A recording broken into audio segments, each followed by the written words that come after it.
নোয়াখালী সুবর্ণচরে দলবদ্ধ ধর্ষণ, 10 জনের মৃত্যুদণ্ড, 6 জনের যাবজ্জীবন। আসামিদের স্বজনেরা কান্নায় ভেঙে পড়েছিল আদালত প্রাঙ্গণে। গত 5 বছর আগে একাদশ জাতীয় সংসদ নির্বাচনের ভোটের রাতে নোয়াখালীর সুবর্ণচরে দলবদ্ধ ধর্ষণের দায়ে 10 জনকে মৃত্যুদণ্ড ও 6 জনকে যাবজ্জীবন কারাদণ্ড দেওয়া হয়েছে। তাদের 50,000 টাকা করে জরিমানা, অনাদায়ে আরও 2 বছর করে কারাদণ্ড দেওয়া হয়েছে। আজ সোমবার 12:30টার দিকে নোয়াখালী নারী ও শিশু নির্যাতন দমন ট্রাইব্যুনাল 2-এ বিচারক ফাতেমা ফেরদৌস এই রায় ঘোষণা করেন। এর আগে রায় ঘোষণা উপলক্ষে আদালত প্রাঙ্গণে বিশেষ কড়া নিরাপত্তা নেওয়া হয়। বিপুল সংখ্যক পুলিশ মোতায়েনও করা হয় আদালত এলাকায়।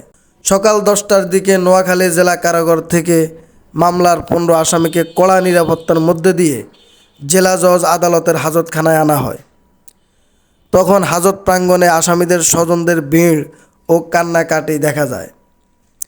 2018 সালের 30শে ডিসেম্বর একাদশ জাতীয় সংসদ নির্বাচনের রাতে স্বামী সন্তানদের বেঁধে রেখে 40 বছর বয়সী নারীকে দলবদ্ধ ধর্ষণ করা হয়।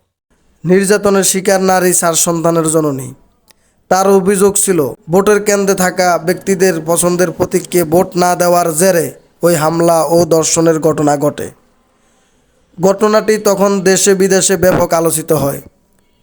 ওই ঘটনার পরের দিন 31শে ডিসেম্বর নির্যাতনের শিকার নারীর স্বামী বাদী হয়ে চরজব্বর থানা নারী ও শিশু নির্যাতন দমন আইনে একটি মামলা করেন। পরে মামলা তদন্ত শেষে সুবর্ণচর উপজেলার আওয়ামী লীগের বহিষ্কৃত প্রচার সম্পাদক রুহুল আমিন মেম্বার সহ 16 জনের বিরুদ্ধে 2019 সালের 27শে মার্চ আদালতে অভিযোগপত্র দাখিল করেন জেলা গোয়েন্দা পুলিশ ডিবি। আদালতে রাষ্ট্রপক্ষের সহকারী কৌঁসুলি সালাউদ্দিন আহমেদ খান বলেন, আলোচিত ওই মামলায় রাষ্ট্রপক্ষ 23 জন সাক্ষী উপস্থাপন করেছে। মামলায় রুহুল আমিন মেম্বার সহ 16 জন আসামির বিরুদ্ধে অভিযোগ গঠন করা হয়েছে। এর মধ্যে 15 জন আসামিকে গ্রেপ্তার করেছে ডিবি পুলিশ। আসামি মোহাম্মদ মিন্টু ওরফে হেলাল ঘটনার পর থেকে এখনও পলাতক।